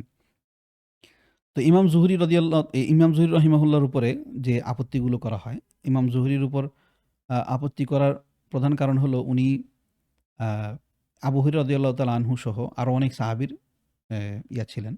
সাহাবীর কাছ থেকে তিনি হাদিস বর্ণনা করতেন। এবং আবু হুরায়রা রাদিয়াল্লাহু তাআলা আনহুর মেয়ের জামাই ছিলেন উনি। এবং সে কারণে দেখা গেছে যে আবু হুরায়রা রাদিয়াল্লাহু তাআলা আনহুর ইলম সবচাইতে বেশি প্রকাশিত হয়েছে ইমাম জুহরি রাহিমাহুল্লাহর মাধ্যমে। তো এই কারণে উনারা ইমাম জুহরি রাহিমাহুল্লাহকে তাদের টার্গেটের বস্তু বানায় এবং তারা উমাইয়াদের জন্য উনি হাদিস বানিয়েছেন এরকম। উমাইয়াদের সাথে তার খুব ভালো সম্পর্ক ছিল। পশ্চিমাদের একটা খুব জনপ্রিয় একটা প্যাটার্ন। উনারা করে কি, কোনো একটা বিচ্ছিন্ন ঘটনা আনবে। বিচ্ছিন্ন ঘটনা এনে এটাকে দিয়ে একটা সামগ্রিক একটা চিত্র দাঁড় করাবে। যেমন ধরেন, তিনি উমাইয়াদের কোনো একটা কাজকে প্রশংসা করেছেন বা খুব ভালো বলেছেন। তো এটাকে দিয়ে বলবে যে সে উমাইয়াদের চাটুকারিতা করত, সে উমাইয়াদের তোষামত করত। কিন্তু উমাইয়াদের যে সমালোচনাগুলো করেছেন এই ইমাম জহির রাহিমাহুল্লাহ, সেগুলোকে তারা সামনে আনবে না। এখন সাধারণ মানুষ তো ভাববে যারা এই বিষয়ে টেকনিক্যাল নলেজ নাই যাদের, তারা ভাববে যে আসলেই তো কথাটা সত্য, তিনি আসলে এখানে চাটুকারিতা করতেছেন। ঠিক একইভাবে ইমাম আবু হানিফা রহিমাহুল্লাহর উপর তারা আক্রমণ করেছে। 17টা হাদিস জানতেন ইবনে খালদুনের বরাতে। কিন্তু ইবনে খালদুন যেভাবে বর্ণনা করেছেন, ইবনে খালদুন স্পষ্টভাবে বোঝা যায় ইবনে খালদুন নিজেও নিশ্চিত না। ইবনে খালদুন বলতেছেন কিলা শব্দ দিয়ে। কিলা শব্দ মানে হচ্ছে যে বলা হয় তার সম্পর্কে এমন কথা যে তিনি 17টা হাদিস জানতেন। কিন্তু এইটা তো ওনারা বলবেন না। কারণ হচ্ছে সরাসরি বলবেন ইবনে খালদুন বলছে। কিন্তু এই খুদ ইবনে খালদুনের যে সংশয় আছে এখানে, সেটা তারা বলবেন না। কারণ ওই জায়গাটা তারা বললে তাদের সব জিনিস মাঠে মারা যাবে। তো এই কারণে বলে ইবনে খালদুন তো ওয়েস্টের কাছে অনেক বড় একজন সমাজতাত্ত্বিক, অনেক বড় একজন গবেষক হিসেবে সমাদৃত। আমাদের কাছেও অনেক বড় একজন গবেষক। তো তাদের খুব ভালো একটা অস্ত্র পাওয়া যায় ইমাম আবু হানিফার উপর আক্রমণ করার জন্য। যে মাত্র 17টা হাদিস জানতো যেই লোক, সেই লোক হয়ে বসে আছে ফিকহের, ইসলামী আইনের অনেক বড় একজন ইমাম। তো এগুলোকে এই ডক্টর মুস্তাফা সিবাই খুব সুন্দরভাবে জবাব দিয়েছেন। তো ইমাম আবু হানিফা রহিমাহুল্লাহ সম্পর্কে যে একটা অভিযোগ করা হয় যে উনি হাদিসের চেয়ে আকলকে বেশি গুরুত্ব দিতেন। তো এই অভিযোগটা দিয়ে মূলত তারা ইসলামের একটা বিশাল বড় একটা যে শক্তিশালী একটা গ্রুপ আছে, যেমন ধরেন আমরা যারা হানাফি মাযহাবের অনুসারী আছি, তাদের সবার চিন্তাভাবনাকে প্রশ্নবিদ্ধ করার এবং সবার তুরাসকে, সবার পরম্পরাকে প্রশ্নবিদ্ধ করার একটা চিন্তাভাবনা করে। যেটা আমরা আগে বলছিলাম যে উনি হাদিস জানতেন না বলে যে অভিযোগগুলো করা হয়, এবং হাদিস জানতেন না বিধায় উনি আকলের দ্বারস্থ হইতেন, এরকম একটা অভিযোগ করা হয়। বিষয়টা আসলে এরকম না। বাহ্যত দেখলেও যদি মনে হয় যে ইমাম আবু হানিফা হাদিস মানেন না, যেমন একটা ঘটনা বলি যে সুফিয়ান ইবনে উয়াইনা রাহিমাহুল্লাহ অনেক বড় একজন মুহাদ্দিস ছিলেন। ইলমে হাদিসের ক্ষেত্রে দুজনকে খুব বড় ধরনের ইমাম মনে করা হয়। আলী ইবনুল মাদিনী, আরেকজন হলো সুফিয়ান ইবনে উয়াইনা। তো ওনাদের খেদমত যদি না থাকতো ইলমে হাদিস টিকতো না, এরকম একটা কথা বলা হয় আরকি। তো সুফিয়ান ইবনে উয়াইনার সাথে একবার ইমাম আবু হানিফার একটা মুবাহাসা হয়, একটা আলোচনা হয়। তো ওখানে সুফিয়ান ইবনে উয়াইনা বলতেছেন যে, আপনার সম্পর্কে শুনলাম যে আপনি হাদিসের বিরুদ্ধে ফতোয়া দেন। তো ইমাম আবু হানিফা বলতেছে যে কি শুনছেন বলেন তো? তিনি বললেন যে, আপনি বলেন যে ক্রেতা বিক্রেতা তাদের চুক্তি প্রত্যাহার করতে পারবে মজলিস থাকা অবস্থাতেই। মানে ২ জন ক্রেতা বিক্রেতা তারা চুক্তি করলেন। এই চুক্তি প্রত্যাহার করার বা চুক্তি বাতিল করার মেয়াদটা আপনি বলতেছেন যে এই চুক্তিটা তাদের আলোচনা প্রসঙ্গ পাল্টায়ে গেছে, অর্থাৎ চুক্তি বাতিল করার মেয়াদও শেষ হয়ে গেছে। যদি প্রসঙ্গ ঠিক থাকে তাহলে চুক্তি বাতিল করার মেয়াদ ঠিক আছে। তো আপনি এটা বলেন। কিন্তু হাদিসের মধ্যে আছে যে যতক্ষণ না পর্যন্ত তারা বিচ্ছিন্ন না হবে, মানে শারীরিকভাবে যখন তারা বিচ্ছিন্ন না হবে, এক জায়গা থেকে আরেক জায়গায় যতক্ষণ পর্যন্ত না যাবে, ততক্ষণ পর্যন্ত চুক্তি বাতিল করার অধিকার রাখবে। অর্থাৎ যখন ধরেন আমি এখানে বসে আছি, এখান থেকে আমি যখন উঠে গেলাম, আপনার আর আমার ভিতরে যে চুক্তি করার যে অধিকারটা ছিল সেটা শেষ হয়ে যাবে। মানে চুক্তি ভঙ্গ করার বা চুক্তি রহিত করার যে অধিকারটা ছিল সেটা ভঙ্গ হয়ে যাবে। কিন্তু আপনি বলেন অন্য কথা, মানে সুফিয়ান ইবনে উয়াইনা বলতেছেন, আপনি বলেন যে আলোচনার প্রসঙ্গ চেঞ্জ হয়ে গেলে আর সেই চুক্তি আর বাতিল করা যাবে না। ইমাম আবু হানিফা রহমতুল্লাহ ওনার যে জবাবটা দিয়েছেন, এই জবাবটা শুনলে বোঝা যায় যে আসলে উনি কতটা দূরদর্শী প্রজ্ঞা রাখতেন। উনি বলতেছে যে, আচ্ছা ধরেন যে আমরা একটা এই নৌযানে আছি, তাহলে তো আমরা শারীরিকভাবে বিচ্ছিন্ন হওয়ার কোনো সম্ভাবনা নাই। ৬ মাস, ৭ মাস, ১ বছর, তাহলে আমাদের চুক্তি বাতিল করার সম্ভাবনা, যখন মন চাবে তখনই আমরা এসে চুক্তি বাতিল করে দিব। তো ব্যবসাটা একেবারে নষ্ট হয়ে যাবে। ব্যবসা থাকবে না। তো তারপর বলতেছে, ধরেন আমরা কারাগারে আছি। ১০ বছর, ২০ বছর এক কারাগারে আছি। আপনার আমার মাঝে চুক্তি হলো, সেই চুক্তি আর বাতিল করার কোনো সুযোগ নেই। তো এরকমভাবে আরও কয়েকটা উদাহরণ দিছে। উদাহরণ দিয়ে বলতেছেন যে তাহলে তো মানে এখানে একটা বিষয় আছে যে ইমাম আবু হানিফা যে বললেন যে প্রসঙ্গ ভিন্ন হয়ে গেলে মানে চুক্তি ভঙ্গ করার একটা বিষয় এখানে আসে। তো ইমাম আবু হানিফার এই কথাটাকে এ অনেক ফিকহে হানাফির অনেক বড় ইমামরা হাদিস দিয়ে সাবেত করার চেষ্টা করেন। কিন্তু এটা সরাসরি কোরআন থেকে সাবেত করা যায় ইমাম আবু হানিফা রহমতুল্লাহ আলাইহির এই মতটাকে। ইমাম আবু হানিফা বলতেছেন যে ইমাম আবু হানিফার যে মতটা আছে যে প্রসঙ্গ চেঞ্জ হয়ে গেলে এখানে যে মজলিস চেঞ্জ হয়ে যায়, মজলিস আলাদা হয়ে যায়। তো উনার এই কথার পক্ষে কোরআনে ২ টা আয়াত পাওয়া যায়। একটা আয়াত হচ্ছে ওয়াকাদ নাজ্জালা আলাইকুম ফিল কিতাবি আন ইযা সামি'তুম আয়াতিল্লাহি ইউকফারু বিহা ওয়া ইউস্তাহজাউ বিহা ফালা তাকউদু মাআহুম হাত্তা ইয়াখুদু ফি হাদিসিন গায়রি। যে তুমি যখন কোনো একটা মজলিসে বইসা আছো, সেখানে যদি আল্লাহর আয়াত নিয়ে ঠাট্টা বিদ্রূপ করা হয় এবং সেটাকে অস্বীকার করা হয়, তো সেই মজলিসে তুমি বইসো না যতক্ষণ না পর্যন্ত তারা অন্য আলোচনায় তারা যখন প্রসঙ্গান্তরে যখন যায়, ততক্ষণ না পর্যন্ত তুমি তাদের সাথে বসবা না। যদি প্রসঙ্গান্তরে চলে যায় তাহলে বসা যাবে। তাহলে এখানে প্রসঙ্গটাকে মজলিসের মাপকাঠি হিসেবে দেখা হচ্ছে যে ওই মজলিস পরিত্যাগ করবে কখন। প্রসঙ্গ যদি রসুলের কোরআনকে অস্বীকার করার হয়, প্রসঙ্গ যদি হাদিসকে অস্বীকার করার হয়, থাকা যাবে না। কিন্তু প্রসঙ্গ যদি চেঞ্জ হয়ে যায় তখন থাকা যাবে। তাহলে এই আয়াতের মধ্যে দেখা যাচ্ছে প্রসঙ্গটাকে মাপকাঠি, মজলিসের মাপকাঠি হিসেবে দেখানো হচ্ছে। ইমাম আবু হানিফাও মানে যদিও সারেহীন যারা আছে, ইমাম আবু হানিফা ফিকহের যারা সারে, তারা এই আয়াত দিয়ে এটা দলিলটা দেন নাই, বা আমি খুঁজে পাই নাই, হয়তো কেউ দিতে পারে। আমার কাছে মনে হয়েছে ওনার এই মাওকিফটা, ওনার এই অবস্থানটাকে, এই পজিশনটাকে এই আয়াত এবং আরেকটা আয়াত আছে ওয়াইদা রাআইতাল্লাযীনা ইয়াখুদুনা ফি আয়াতিনা ফাআরিজ আনহুম হাত্তা ইয়াখুদু ফি হাদিসিন গায়রি, মানে একই রকমের আলোচনা। তো এতে করে বোঝা যায় ইমাম আবু হানিফার চিন্তা চেতনার মধ্যে কোরআন এবং সুন্নাহর যে গভীর প্রজ্ঞা কতটা গভীরভাবে ছিল। এই বইটার মধ্যে সবচাইতে পারফেক্টভাবে যে জিনিসটা আলোচনা করা হয়েছে ইমাম আবু হানিফার প্রমাণ প্রক্রিয়া নিয়ে। মানে এরকম আলোচনা সচরাচর পাওয়া যায় না। মানে শুধুমাত্র কেউ যদি বইয়ের অন্য কোথাও অন্য কোনো আলোচনা না পড়ে, শুধুমাত্র ওই ইমাম আবু হানিফার জীবনী অংশটুকুও পড়ে, তার জন্য এই বই সম্পর্কে একটা পারসেপশন মানে দাঁড়ায় যাবে যে বইটা কেমন ছিল। মানে ওই অংশটা এত চমৎকারভাবে উনি লিখছেন যে ইস্তেহসানে আলোচনা করতে গিয়ে অনেক সূক্ষ্ম সূক্ষ্ম আলোচনা করেছেন, খুব সুন্দরভাবে এখানে আলোচনা করেছেন। তো এই হচ্ছে আর কি ইমামদের সম্পর্কে তাদের অভিযোগ যে কতটা ভিত্তিহীন, এটার আছে আর কি আলোচনা।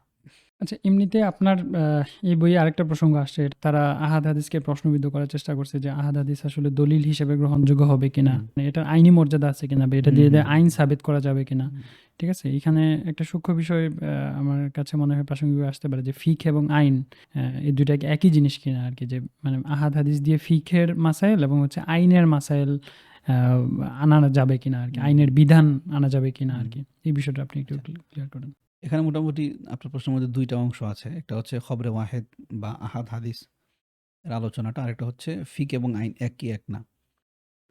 তো খবরে ওয়াহেদ বলা হয় যেটার বর্ণনাকারী একজন, যেখান থেকে এ এই হাদিসটা গ্রহণ করা হয়েছে সেটার বর্ণনাকারী একজন।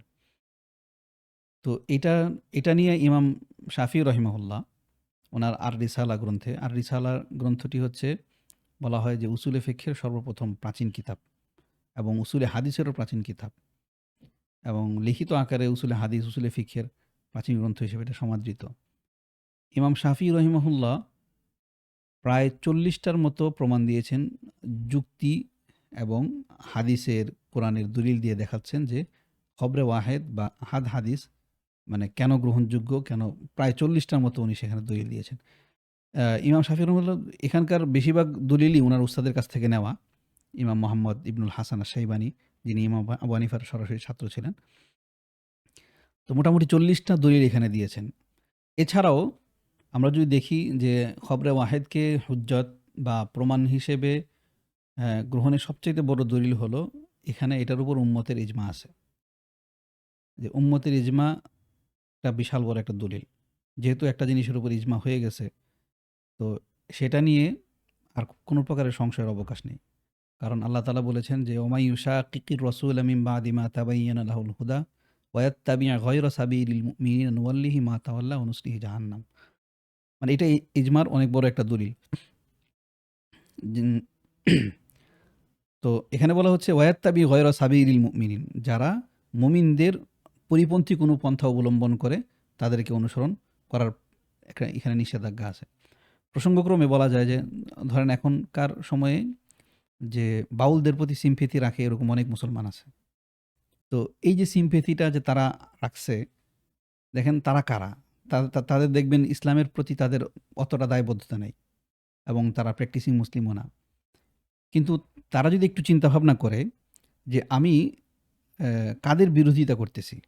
আমি যে পারসেপশনটা এখানে লালন করতেছি এটা কাদের বিরোধিতা? এটা কিন্তু বিশাল একটা বড় একটা মুসলিম জামাত এটা অনুসরণ করে এবং আলেম ওলামারা যারা আছেন সমস্ত ফিরকার আলেম ওলামারাই এই যে বাউলদের যে ইস্যুটা আছে এই ইস্যুটার বিরোধিতা কিন্তু তারা মানে করেছেন। তো সেই হিসেবে তাদের উচিত ছিল যে একটু ভাবা যে এত বিশাল বড় একটা জামাত, তারা তো ইসলাম সম্পর্কে অন্তত পক্ষে ভুল কোনো ডিসিশন নিতে পারে না। কারণ হাদিসেও রসুল বলছেন লা তাজতামিউ উম্মতি আলা দালালা, যে আমার উম্মত গুমরাহির উপর একমত হবে না, পথভ্রষ্টতার উপরে একমত হবে না। তাদের এটা চিন্তা করলে বোঝা উচিত যে আসলে তাদের পারসেপশনটা এই বাউলের প্রেক্ষিতে আল্লাহ রসুলকে, আল্লাহকে যে কটূক্তি করলো, আল্লাহ সম্পর্কে যে শানে বেয়াদবি করলো, এই বিষয়ে অন্তত পক্ষে যে সমস্ত সো কল্ড সেকুলার বা সো কল্ড প্রগতিশীল ভাইরা আছে তাদের বোঝা উচিত ছিল যে এখানে বিশাল একটা জামায়াতের লোক বা বিশাল একটা দলের লোক বাউলদের সম্পর্কে একটা মন্তব্য করছে, এটা গ্রহণ করা উচিত ছিল তাদের। এর কারণ হচ্ছে ইসলামের যে উসুল, এই উসুল সম্পর্কে আমাদের জনসমাজে জ্ঞান বুদ্ধি কম, জানাশোনা কম। এই কারণেই মূলত উসুলটা যদি জানা থাকতো যে ইজমা কিভাবে প্রতিষ্ঠিত হয়, ইজমা কিভাবে কায়েম হয়, বা একটা বিশাল বড় একটা জনমত কিভাবে বা তৈরি ইসলামী হয়, ট্রেডিশনটা আসলে কিভাবে ট্রেডিশনটা কাজ আসলে করে। কিভাবে কাজ করে। এই এপিস্টেমোলজিটা হ্যাঁ, তো এটা তো মানে সেকুলার এপিস্টেমোলজির মতো না। সেকুলার এটা এপিস্টেমোলজির একটা মতো না। ফাংশনের ওয়ে যে আছে। প্রত্যেক ব্যক্তি চাইলে তার তার মানে সত্যকে তারা আপেক্ষিক মনে করে। বিশেষ করে পোস্ট মডার্নিজম এসে তো সত্যকে আরো বেশি আপেক্ষিক জায়গাতে নিয়ে গেছে। জি, জি। তো সত্যকে যত বেশি আপেক্ষিক করে তোলা হয় তত বেশি সত্য অবহেলিত হয়, তত বেশি সত্য আপনার সংকটাপন্ন হয়। তো ইজমা একটা অনেক বড় একটা দলিল। তো যেহেতু খবরে ওয়াহিদ সম্পর্কে ইজমা কায়েম হয়ে গেছে, সেই হিসেবে এটাকে অস্বীকার করার আর কোনো উপায় নেই। কিন্তু খবরে ওয়াহিদকে প্রশ্নবিদ্ধ করার যে কারণটা আছে সেটা আহ, মূলত হচ্ছে ইসলামের বিশাল একটা অংশ এই খবরে ওয়াহিদ দ্বারা প্রমাণিত।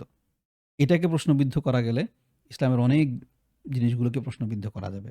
সে কারণে প্রাচ্যবিদরা এটাকে তাদের একটা গুরুত্বপূর্ণ অংশ হিসেবে করে নিয়েছে। আরেকটা বিষয় আপনি প্রশ্ন করেছিলেন যে আইন এবং ফিক এক কিনা। আমরা সেকুলার আইন, সেকুলার বিষয়ে আইন বলতে আমরা যে জিনিসটা বুঝি সেটা হচ্ছে ফিক অবশ্যই আরও গ্রেটার সেন্স ক্রিয়েট করে। মানে ফিক এর চেয়ে আরও বড় কিছু। ফিকের অন্তর্গত যেমন আদাব, যেমন আপনি ধরেন রাষ্ট্র পরিচালনা আদব কি, মানে এই আদব তো ধরেন এই আইনের কোনো বিষয় না, মানে নিয়ম কানুন, এই কিভাবে রাষ্ট্র পরিচালনা করবে, যেগুলো আসলে মানে আইনি বিষয় আসে না, জাস্ট একটা আদাব।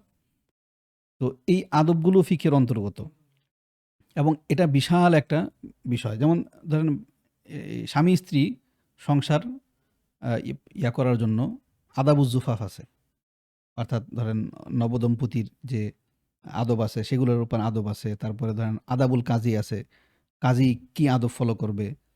তো এগুলো কিন্তু আমাদের এই সেকুলার বিশ্বে এগুলো হিসেবে দেখা হয় না, এগুলো আইনের অংশ হিসেবে দেখা হয় না। কারণ হচ্ছে কি যে এই আইনটা হচ্ছে নৈতিকতা শূন্য, সেকুলার বিশ্বের আইনটা। আর ফিকহের মধ্যে নৈতিকতা একটা বিশাল একটা স্থান দখল করে আছে এবং এই নৈতিকতাটাই হচ্ছে এটার প্রধান রূহ।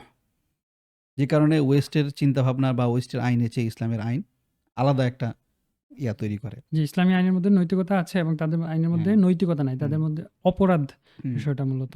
ইসলাম ছাড়া অন্যান্য মতাবলম্বী বা অন্যান্য যত আইন আছে, মানবরচিত যত আইন আছে, সব আইন করে কি প্রথমত অপরাধীকে দমন করে। কিন্তু ইসলাম একমাত্র বিধান যে অপরাধকে দমন করে। মানে আপনার সমাজে যদি নৈতিকতা আপনি না রাখেন, এটা নিয়ে আমি একটা প্রবন্ধ লিখছিলাম যে ৩টা স্তরে ইসলাম কীভাবে অপরাধকে প্রথমে দমন করে, তারপরে গিয়ে সে অপরাধীকে দমন করে। তো মানে আপনার সমাজের মধ্যে প্রচুর পরিমাণে অপরাধী হয়ে ওঠার প্রবণতা রাখতেছেন আপনি।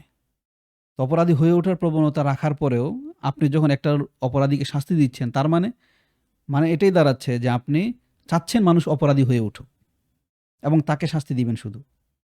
কিন্তু আপনি যদি অপরাধকে দমন না করতে পারেন, অপরাধকে না দমন করতে পারেন, শুধুমাত্র অপরাধীকে দমন করেন, তো এটা মানুষের উপর জুলুম না? মানুষ তো অপরাধী হয়ে উঠতেছে এই সমস্ত প্রণোদনাগুলো থাকার কারণে। যেমন ধরেন চুরি করলে মানুষকে শাস্তি দেওয়া হচ্ছে না, কিংবা আইনের ফাঁকগুলি এসে পার পেয়ে যাচ্ছে, ধর্ষণের শাস্তি হচ্ছে না। তো ইসলাম যেটা করে প্রথমত একটা নৈতিক একটা বেস তৈরি করে। যেমন আমরা ছোটবেলা থেকে জেনে আসছি চুরি করা মহাপাপ। তো আপনি আমি যখনই চুরির কথা চিন্তা ভাবনা করি বা ধরেন আমাদের মনে কখনো উদয় হয়, শয়তান যখন কুমন্ত্রণা দেয়, তখন আমাদের মনে কিন্তু এটা আসে। আমরা তো জানি যে কুমন্ত্রণা বা খারাপ চিন্তা করা, এটা তো ইসলামে জানি যে এটা খারাপ, হ্যাঁ, এটা হ্যাঁ, করা হ্যাঁ, যাবে না করা আরকি। যাবে না। কিন্তু আইনে কিন্তু এরকম নাই, সেকুলার আইনে না, কিন্তু সেকুলার এরকম আইনে নাই এরকম যে নাই। হুম। হুম। তুমি খারাপ চিন্তা করলে তোমাকে শাস্তি দেওয়া হবে। যেমন আপনি বদ্ধ দুয়ার কোনো একটা অপরাধ করছেন। জি। তো সেকুলার আইনে এটা কোনো ডিসক্রিপশন নাই। এটার কোনো মানে এটা ডিসক্রাইব করতেই পারবে না। অপরাধ হিসেবে ডিসক্রাইব করতে পারবে না। কিন্তু দেখেন ইসলাম কিন্তু এটাকে অপরাধ হিসেবে ডিসক্রাইব করবে। কারণ এইটার একটা প্রভাব আছে আপনার ভিতরে অপরাধী প্রবণতা তৈরি করার। তো তারপরে যেটা করে ইসলাম একটা এই বস্তুবাদী একটা স্টেপ নেয়, যে এই স্টেপটার মাধ্যমে মানুষের ভিতর থেকে মানুষ যেন অপরাধী হয়ে উঠতে না পারে, এটার একটা প্র্যাকটিক্যাল একটা নেয়। যেমন ধরেন দারিদ্রতাজনিত যেই সমস্ত অপরাধগুলো পৃথিবীতে সংগঠিত হয় সেগুলো দমন করার জন্য ইসলাম জাকাতের ব্যবস্থা আছে। কিংবা ধরেন যৌন লালসা জনিত যে সমস্ত অপরাধগুলো গঠন করে সেটার জন্য ইসলাম পর্দার বিধান দিছে। পুরুষের প্রধান বিধান, নারীর প্রধান বিধান। পুরুষেরটা আগে বলছে, তারপর নারীটা বলছে। তো এই টাইপের স্ট্রাকচারাল যেই সমস্ত ব্যবস্থাপনাগুলো আছে সেগুলো ইসলাম করে। ২ টা ধাপে করে। এগুলো মানে স্ট্রাকচার একটা বানায় যেটার মধ্যে অপরাধ হয় না। তার পরবর্তীতে কেউ যদি অপরাধ করে তারপরে গিয়ে তাকে শাস্তি দেওয়া হয়। রসুলের জীবনীটা দেখলে দেখবেন রসুল কিন্তু মক্কা জীবনে একটা নৈতিক একটা বেস তৈরি করছে সমাজের। তারপরে ইসলামের নামাজ আসলো, জাকাত আসলো। এরপরে মদিনায় যাওয়ার পরে সেখানে গিয়ে দেখা যায় যে হুদুদ কেসাস এগুলো কায়েম হচ্ছে। হদ যে কায়েম হচ্ছে সেটাও কিন্তু অপরাধী নির্মূল করার জন্য না। ওয়ালিয়াশহাদা আযাবাহুমা তাইফাতুম মিনাল মুমিনিন। হদের প্রধান শর্ত হইল বিশাল একটা দল যেন সেই শাস্তি প্রত্যক্ষ করে। তার মানে হচ্ছে সেটাও কিন্তু অপরাধ দমনের জন্য। মানে মানুষের মধ্যে যেন ওই অপরাধ সম্পর্কে একটা ভীতি জাগ্রত হয়। ওইখানেও দেখা যাচ্ছে অপরাধী মেইন মাকসাদ না। মেইন মাকসাদ হচ্ছে অপরাধী নিজের কারণেই শাস্তি পাচ্ছে। কিন্তু পাশাপাশি যেন তাকে দেখে অন্যরা যেন উৎসাহিত না হয়, অন্যদের মধ্যে অপরাধ প্রবণতা যেন তৈরি না হয়। এখানে আমরা দেখলাম যে ইসলাম মূলত অপরাধকে দমন করতেছে। আর অন্যান্য সেকুলার আইন অপরাধীকে দমন করে। তো এর সাথে যদি আমরা এই চিন্তাভাবনার সামনে রেখে যদি আমরা হাল্লাকের ভাবনাগুলো পড়ি, দেখা যাচ্ছে যে আসলে খুব চমৎকার মিল পাওয়া যায় চিন্তাভাবনাগুলো। তো এই ফিকহের এই বিষয়টা হচ্ছে ফিকের মধ্যে যে নৈতিকতা আষ্টেপৃষ্ঠে জড়িত আছে, এই কারণে তথাকথিত সেকুলার আইনের চেয়ে ভিন্ন একটা এসেন্স তৈরি করে, যেটা আসলে আমাদের সমাজের জন্য খুবই জরুরি। ফিক একই সাথে আইন এবং একটা মোরাল কোড আর কি। জীবন বিধান, সম্পূর্ণ পূর্ণাঙ্গ জীবন বিধান বলা যায়। আমরা দেখি যে নাস্তিকদের সুন্নাহ কেন্দ্রিক অনেক অভিযোগ আছে আমাদের সমাজে। এখন তো নাস্তিকদের প্রকোপ অনেক বেশি কমে গেছে। তো বৈশ্বিকভাবে এবং আমাদের দেশীয় নিও এথিজম যে মুভমেন্টটা ছিল, তাদের দেখতাম যে আমরা হাদিস কেন্দ্রিক অনেক অভিযোগ তারা উত্থাপন করতো। যে হাদিস ভ্যালিড না, এগুলো আসলে আপনার অথেন্টিক না, এগুলো তৈরি করা। তো এই যে তাদের যেই অভিযোগগুলো আসলে ছিল, এগুলা কি আসলে ওরিয়েন্টালিজম থেকে আসা, নাকি না আপনার এগুলো এথিস্টদের নিজস্ব সংশয়? আপনি এটার মূল উৎসটা কোথায় আর কি? এটার মূল উৎস কিন্তু মানে ওরিয়েন্টালিস্টদের চিন্তাভাবনাগুলোই। আমরা শুরুতে মানে ওরিয়েন্টালিস্টদের যে কুপ্রভাবগুলো আছে সমাজের মধ্যে, যে সমস্ত বাজে প্রভাবগুলো তৈরি হয়েছে সেটা নিয়ে আলোচনা করতেছিলাম যে ক্রুসেডের মাধ্যমে ওরিয়েন্টালিজমটা কিভাবে আস্তে ফুলে উঠলো। তারপরে কিভাবে সেখান থেকে ইসলামোফোবিয়া আসলো।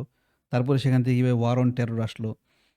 তো এভাবে আস্তে অনেক রকমের জিনিস সমাজের মধ্যে, তার মধ্যে নাস্তিকতার যে মুসলিমদের মধ্যে যে নাস্তিকতা যে প্রসারিত হয়েছে, তার মধ্যে এটাও একটা।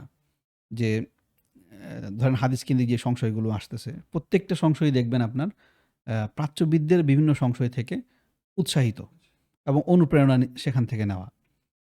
তো এই সমস্ত প্রশ্নগুলোর মূল উৎস কিন্তু ওই প্রাচ্যবিদদের বিভিন্ন লিটারেচার। আমরা তো এই বইতে প্রাচ্যবিদদের নিয়ে আলোচনা করলাম। প্রখ্যাত প্রাচ্যবিদ কারা আছেন যে যাদের চিন্তাগুলোই আসলে সব দিকে ছড়িয়েছে এবং মুসলিম যারা জ্ঞানীগুণী মানুষজন আছেন যারা এগুলো খণ্ডন করছেন, এরকম প্রখ্যাত প্রাচ্যবিদ কারা কারা আছেন? ওয়েস্টের যারা প্রাচ্যবিদ ছিলেন তাদের মধ্যে বিখ্যাত সবচাইতে হলো ইগনাস গোলজিহার, তারপরে আছেন শাখত। এবং এই দুজন ইহুদি হ্যাঁ, আর এই দুজন ইহুদি। তারপরে আরও অনেকে আসছেন। দেখা যায় যে এই দুজনের চিন্তাভাবনার উপরেই বেস করে তারা সামনে দিয়ে অগ্রসর হয়েছেন এবং তাদের উত্থাপন করা প্রশ্নগুলো তারা সামনের দিকে আগায় নিয়ে গেছেন। মানে তাদের legacy ক্যারি করছেন তারা। আ জনাব কামরুল হাসান নকিব, আপনাকে ধন্যবাদ। অনেক সুন্দর, সুন্দর বিষয় আমরা জানতে পারলাম প্রাচ্যবিদ্যা সম্পর্কিত এবং অনেকগুলো প্রশ্নের আপনি উত্তর দিয়েছেন। দর্শক, আজকে এ পর্যন্তই। আ আপনারা হচ্ছে আমাদের এই যে বইটা নিয়ে আজকে আমরা কথা বললাম, ইসলামের বিধান প্রণয়নে সুন্নাহর অবস্থান, বইটা কিনবেন। যারা আরো বেশি বিস্তারিত জানতে চান, আ ইনশাআল্লাহ ভবিষ্যতে কোনো এক পর্বতে আপনাদের সাথে দেখা হবে। তার আগ পর্যন্ত ভালো থাকবেন। আসসালামু আলাইকুম।